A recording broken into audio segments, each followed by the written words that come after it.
Porous नाम के किसी राजा का उल्लेख नहीं है, सिर्फ और सिर्फ ग्रीक में है। इसलिए गुलामी की मानसिकता से बाहर निकलिए, तब इन चीजों को आप सही ढंग से समझने में सफल होंगे। मेरा अब यह भी अनुरोध अपने सदस्यों के साथ है। वक्त की अवधारणा के बारे में बहुत कुछ बोला जा चुका है कि ओरिजिनली कहां से आया, पर मैं इतना कहना चाहूंगा, सबसे पहले वक्त का उल्लेख आता है जब ससनिड एम्पायर को खलीफा उमर ने कैप्चर किया, तो आज का जो सदर्न इराक है उसके इलाके को उन्होंने वक्त डिक्लेयर किया और वो स्टेट के द्वारा कंट्रोल होता था। स्टेट के बारे में माननीय नड्डा जी ने अभी बताया कि बड़े बड़े देशों में किस ढंग से होता था।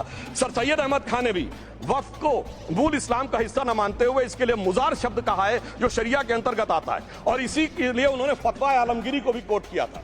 और इसीलिए 1894 की जो प्रिवी काउंसिल का जजमेंट जो आया था वो वक्फ अल औलाद के खिलाफ आया था। मगर सभापति महोदय, 1906 में कलकत्ता कांग्रेस अधिवेशन में कांग्रेस ने प्रस्ताव पारित किया कि प्रिवी काउंसिल के जजमेंट में कुछ गलती है, इसे बदलना चाहिए, क्योंकि 1904 में जिन्ना कांग्रेस को ज्वाइन कर चुके थे। इसलिए मैं कहना चाहता हूं फिर 1913 में वो जजमेंट बदला कि हमारे सदन के बहुत से सदस्यों ने इस सदन और दूसरे सदन में बोला है।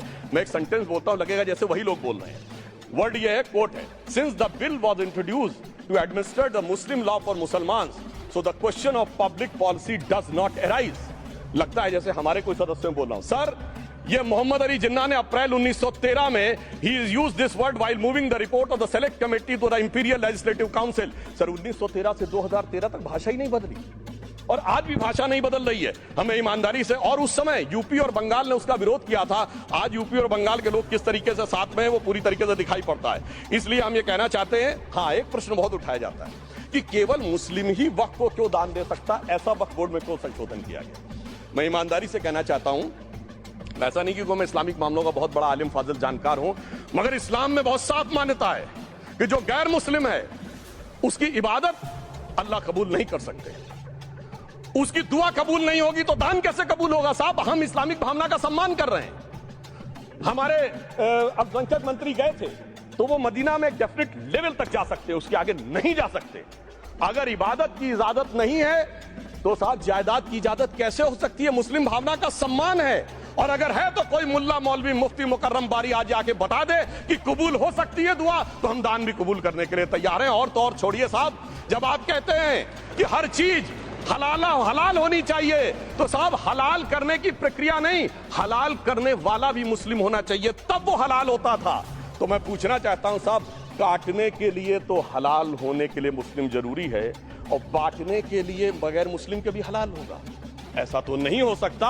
तो जो हमारी सरकार ने किया है वो मुस्लिम भावना के सम्मान के लिए किया है। और जहां तक मैं कहना चाहूंगा, हिंदू समाज के बारे में बात करते हैं, हमारे यहां कोई प्रॉब्लम नहीं है। हमारे यहां कोई ऐसा नहीं कि हज पे कोई गैर मुस्लिम नहीं जा सकता। हमारे देखिए कुंभ में 50 लाख विदेशी आए थे और किसी से नहीं कहा या कन्वर्ट हो जाओ।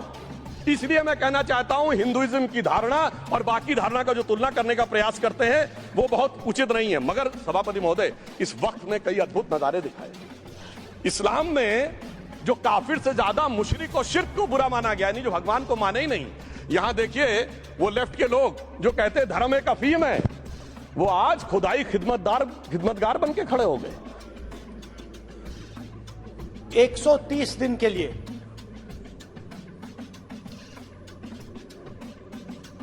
मैं भारत के एक कोने से दूसरे कोने तक गया, अकेला नहीं, बहुत सारे लोगों के साथ।